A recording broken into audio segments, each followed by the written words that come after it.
ഈ കേരളത്തിന്റെ അടിസ്ഥാനപരമായി നമ്മൾ നേടിയെടുത്ത ഈ സാമൂഹ്യ അടിത്തറ തകർക്കുന്ന ഈ പുരോഗമന കേരളത്തെ ഇല്ലാതാക്കുന്ന അന്ധവിശ്വാസികളായ ഒരു തലമുറയെ വാർത്തെടുക്കാൻ ബോധപൂർവ്വം പരിശ്രമിക്കുന്ന ഈ വിദ്യാഭ്യാസ നയം നക്കാപിച്ച കാശിന് വേണ്ടി പണയപ്പെടുത്താനുള്ളതല്ല എന്ന രാഷ്ട്രീയ നിലപാടിന്റെ ഭാഗമായാണ് ആ നിലപാട് സ്വീകരിച്ചു കൊണ്ടുപോകാൻ കമ്മ്യൂണിസ്റ്റ് പാർട്ടി തീരുമാനിച്ചത്.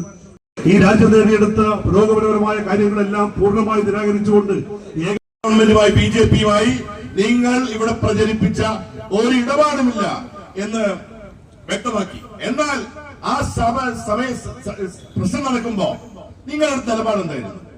UDF-ഉം BJP അല്ല കോൺഗ്രസും പറഞ്ഞു PM-ശ്രീ ഒപ്പുവെക്കുന്നത് ഇന്ത്യ എന്ന മുന്നണിയുടെ നിലപാടിനെതിരാണ്, കാവ്യവൽക്കരണത്തിന്റെ ഭാഗമായിട്ടുള്ള കാര്യമാണ്, അതുകൊണ്ട് ഒരു കാരണവശാലും PM-ശ്രീ ഒപ്പുവെക്കാൻ പാടില്ല എന്ന് പറഞ്ഞ ആളാരാണ്?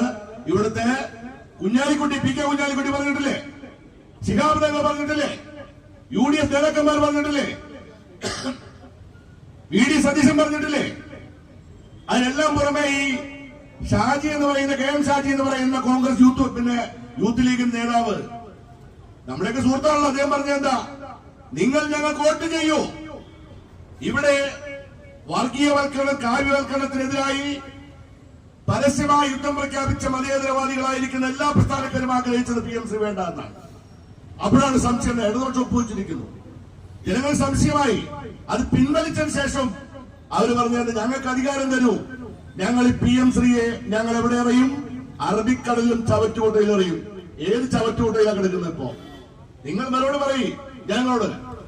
നിങ്ങൾ പറഞ്ഞെന്താ? പാഠപുസ്തകത്തിൽ നിന്നും മഹാത്മാഗാന്ധിയെയും പണ്ഡിറ്റ് ജവഹർലാൽ നെഹ്റുവും പടിയിറക്കിയ ഈ പദ്ധതി ഞങ്ങൾ മാറ്റി, ഞങ്ങൾ വന്നാൽ മഹാത്മാഗാന്ധിയും ജവഹർലാൽ നെഹ്റുവും പാഠപുസ്തകത്തിൽ തിരിച്ചു വരും. അപ്പൊ നിങ്ങൾക്ക് കാര്യം അറിയാം എന്താ? പാഠപുസ്തകത്തിനകത്ത് അവർ വിഷം കുത്തിവെക്കാൻ ശ്രമിക്കുന്നുവെന്ന് മുസ്ലിം ലീഗിന് അറിയാവുന്ന കാര്യം. ഇവിടെ PP സുനീർ പറഞ്ഞ കാര്യം ഞാൻ ആവർത്തിക്കുകയാണ്. നിങ്ങൾ ഈ PM-ശ്രീയുമായി മുന്നോട്ട് പോയാൽ ഇടതുപക്ഷ ജനാധിപത്യ മുന്നണി എന്ന നിലയിലും പ്രത്യേകിച്ച് CPI എന്ന നിലയിലും നിങ്ങളുടെ ഈ നിലപാടിനെതിരായി ഏതറ്റം വരെ പോകാനുള്ള സമരവുമായി ഞങ്ങൾ മുന്നോട്ട് പോകും എന്ന് ഞങ്ങൾ ഇവിടെ സൂചിപ്പിക്കുകയാണ്. കാരണം ഈ PM-ശ്രീ പദ്ധതിക്കെതിരായി ഞങ്ങൾ ഇപ്പോഴത്തെ നിലപാടല്ല.